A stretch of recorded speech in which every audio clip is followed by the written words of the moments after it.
Terima kasih atas kesempatan yang telah diberikan. Perkenalkan saya Vivi Mustika Wondal dengan NIM 220245153 dari kelas 4 TI7. Di sini saya akan membahas mengenai materi design thinking, prototyping tools, dan micro interaction. Prototype adalah tahapan yang ditunjukkan untuk mentransformasi sifat-sifat abstrak dari sebuah ide menjadi lebih berwujud. Tahapan ini tidak hanya berupa proses visualisasi ide, tetapi juga proses pembangunan ide. Tahapan dalam prototyping antara lain pengumpulan kebutuhan, pelanggan dan pengembang bersama-sama mendefinisikan format dan kebutuhan keseluruhan perangkat lunak, mengidentifikasikan semua kebutuhan dan garis besar sistem yang akan dibuat. 2. Membangun prototyping dengan membuat perancangan sementara yang berpusat pada penyajian kepada pelanggan, misalnya dengan membuat input dan contoh outputnya. 3. Evaluasi prototyping. Dilakukan oleh pelanggan apakah prototyping yang sudah dibangun sudah sesuai dengan keinginan pelanggan. 4. Mengkodekan sistem. Dalam tahap ini, prototyping yang sudah disepakati diterjemahkan ke dalam bahasa pemrograman yang sesuai. 5. Menguji sistem. Setelah sistem sudah menjadi suatu perangkat lunak yang siap dipakai, harus dites dahulu sebelum digunakan. Pengujian ini dilakukan dengan white box, black box, basis path, pengujian arsitektur, dan lain-lain. 6. Evaluasi prototyping. Pelanggan mengevaluasi apakah sistem yang sudah jadi sudah sesuai dengan yang diharapkan. 7. Menggunakan sistem. Perangkat lunak yang telah diuji dan diterima pelanggan siap untuk digunakan.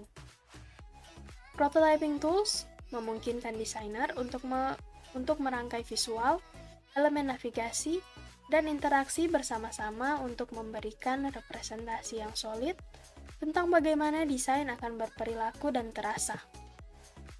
Beberapa prototyping tools yang populer antara lain, Figma merupakan platform yang berbasis cloud. File hasil desain dapat disimpan secara online tanpa perlu menyimpannya di PC atau laptop secara manual, seperti aplikasi lain pada umumnya. Figma dapat berjalan pada web browser. Sketch dapat digunakan untuk berbagai kebutuhan, mulai dari membuat tampilan high fidelity, membuat icon, user flow, ilustrasi, hingga prototyping. Dan yang terakhir ada Adobe XD, yaitu tools UI yang dibuat oleh perusahaan Adobe.